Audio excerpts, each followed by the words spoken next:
சப்பாத்தி இல்லைனா பூரி செய்யும்போது ஒரு தடவை இந்த காரசாரமான கடாய் பன்னீர் ரெசிப்பியை சைட் டிஷ்ஷாக ட்ரை பண்ணி பாருங்கள்.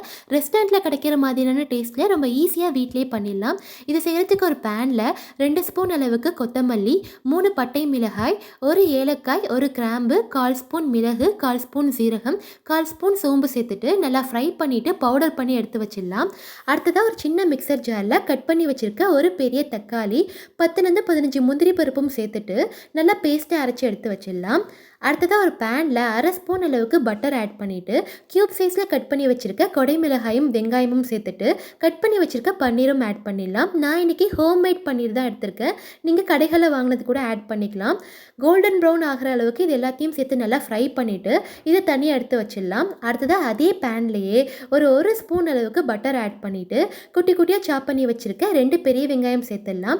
வெங்காயம் நல்லா வதங்கினதுக்கப்புறம் 1 ஸ்பூன் அளவுக்கு இஞ்சி பூண்டு பேஸ்ட் ஆட் பண்ணிவிட்டு இஞ்சி பூண்டு பேஸ்ட்டோட பச்சை வாசனை போனதுக்கப்புறம் நம்ம அரைச்சி வச்சுருக்க தக்காளி பேஸ்ட்டையும் ஆட் பண்ணிடலாம்.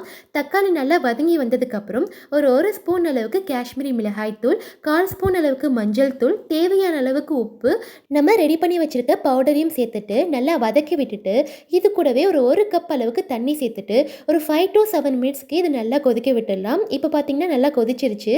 அடுத்ததாக நம்ம ஃப்ரை பண்ணி வச்சுருக்க பன்னீர், கேப்சிகம், ஆனியன் சேர்த்துட்டு இன்னொரு 5 மினிட்ஸ்க்கு இது நல்லா குக் பண்ணிக்கலாம். கடைசியாக இறக்கிறதுக்கு கொஞ்சம் நேரத்துக்கு முன்னாடி ஒரு 2 ஸ்பூன் அளவுக்கு ஃப்ரெஷ் க்ரீம் ஆட் பண்ணிவிட்டு நல்லா கிளறி விட்டுட்டு ஒரு 2 மினிட்ஸ்க்கு அப்புறம் இறக்கணும்னா சூப்பர் டேஸ்டியான கடாய் பன்னீர் ரெசிபி ரெடி ஆயிடுச்சுங்க. இந்த வீடியோ பிடிச்சிருந்தா மறக்காமல் நம்ம சேனலுக்கு சப்ஸ்கிரைப் பண்ணிக்கோங்க.